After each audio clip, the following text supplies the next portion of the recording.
आकाश अपन आँख बंद करो। काहे?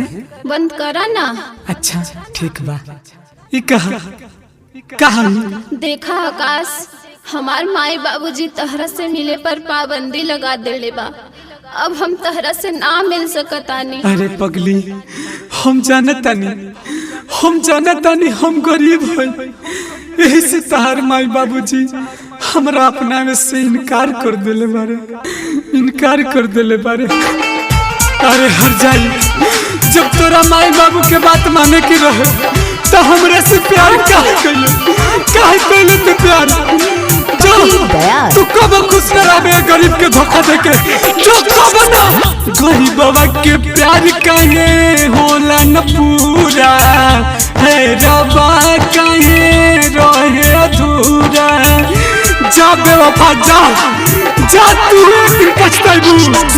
गरीब बाबा के प्यार काहे होला न पूरा है रबा काहे रहे अधूरा।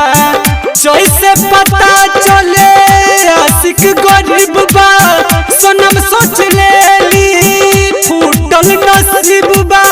वैसे वो चल जाली छोड़ के, दिल तोड़ के रब्बा सनम चल गईली हमरा के छोड़ के।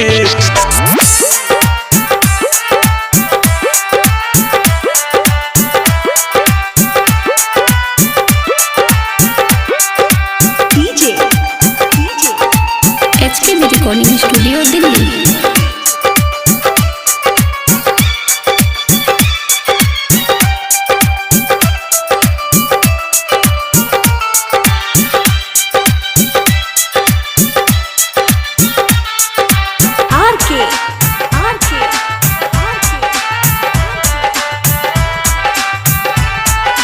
पकड़ी दयाल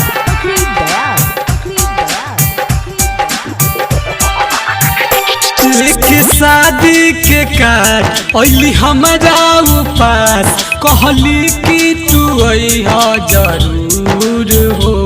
देखे हमके सितम चल गईली सनम, सब टूटल बा हमरो गरूर हो। टुकड़ा टुकड़ा दिल के भइल, हम लुटनी उने कर का गइल।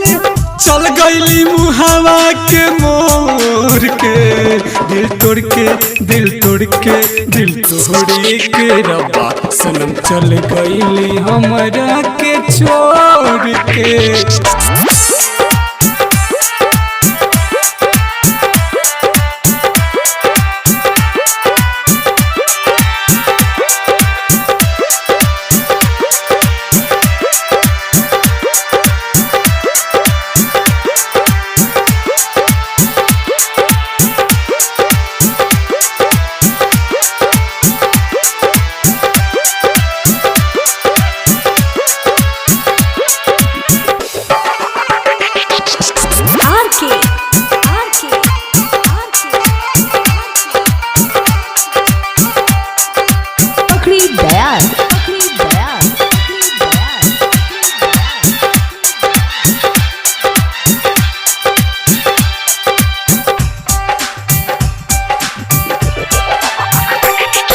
के छोड़ दी ही दिल भइल बा मुश्किल, ना लौकता कवनो ठिकाना।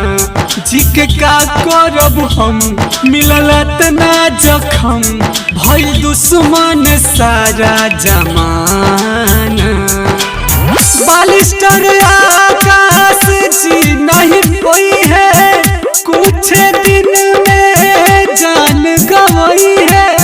केहू ना पूछे लालोर के, दिल तोड़ी के रब्बा सनम चल गईली हमरा के छोड़ के।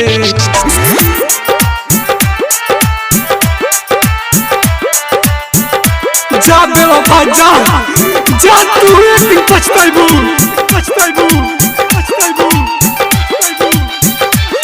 अरे बेवफा, तुमने ही तो दिल दिया था मुझे, मैं भी तो तुमसे बहुत प्यार किया था।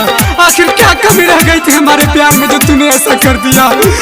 जो ये आशिक के शराफत से जिंदगी भर रुलाएगा, जिंदगी भर रुलाएगा, जिंदगी भर रुलाएगा।